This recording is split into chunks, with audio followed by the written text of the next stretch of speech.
একমাত্র নামাজের ক্ষেত্রে যত অজুহাত আছে, পৃথিবীর যত অজুহাত আছে একমাত্র নামাজের জন্য।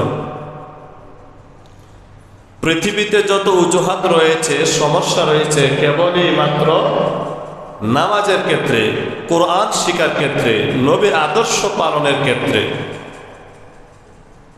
এছাড়া টিভি বলেন, নেট বলেন, বাজার বলেন, ক্ষেত কামার বলেন, ব্যবসা বাণিজ্য বলেন, চাকরি বলেন, ইত্যাদি ইত্যাদি যাই কিছু বলেন না কেন, সে ক্ষেত্রে আমাদের কোনো অজুহাত থাকে না।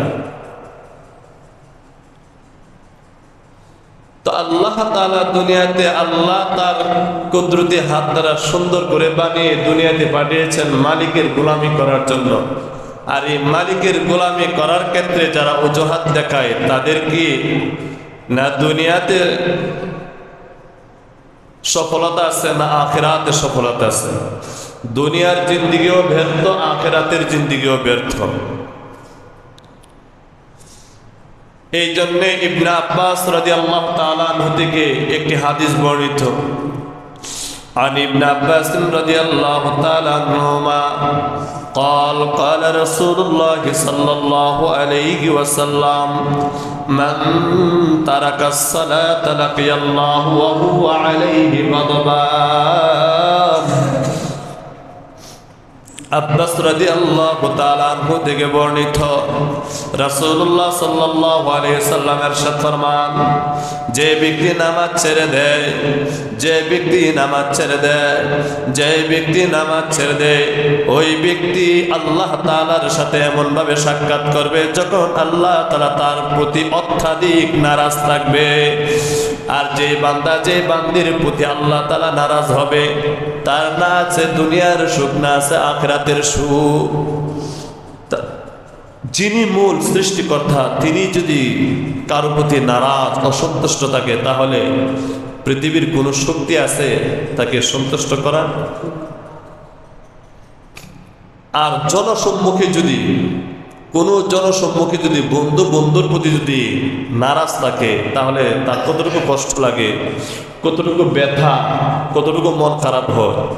আর সেই দিন তামাম দুনিয়ার সামনে আল্লাহ তাআলা তার প্রতি নারাজ থাকবে, এর চেয়ে অপমান আর লাঞ্ছিত অবস্থা কিছু হতে পারে? এই জন্য নামাজকে সর্বদা পায়রুটি দিতে হবে। দুনিয়াকে দুনিয়া বলে মনে করা যাবে না। নামাজের সময় দুনিয়া বলতে কিছু নাই। যখন মসজিদে আল্লাহু আকবার শব্দ উচ্চারিত হবে, আওয়াজ হবে, কানে পৌঁছে যাবে, তখন দুনিয়াকে আর দুনিয়া বলে মনে করা যাবে না। দুনিয়া তখন আমার কোনো দুনিয়া নাই, একমাত্র আখিরাত আর আল্লাহ আমার সামনে। তখন এই সময়টা একমাত্র আল্লাহ পাওনা, এছাড়া দুনিয়ার আর কোনো মানব, কোনো জাতি, কোনো বস্তু পাওয়া না। যখন নামাজের সময় হয়ে যাবে, শুধু মসজিদে আজান হলে নামাজের কথা মনে পড়বে তা না। মুমিনের অন্তরে সর্বদা, মুমিনের অন্তরে সর্বদা নামাজের কথা থাকবে। ঈমান, আমল হচ্ছে অনেক বড় দৌলত। আমল অনেক বড় দৌলত। এই আমলের নূর, আমলের নূর জাহান্নামের আগুনকে নিভিয়ে দেয়। আমল এমন এক দৌলত যে আমল জাহান্নামের আগুনকে নিভিয়ে দিতে পারে।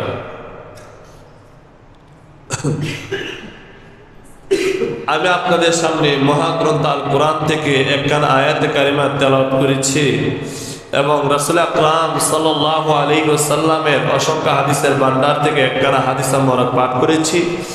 ইনশাআল্লাহ এই কোরআনুল কারীমের আয়াত এবং পঠিত হাদিসের উপরে দু চারটা কথা বলার চেষ্টা করব। আমা তৌফিক ইল্লা বিল্লাহ।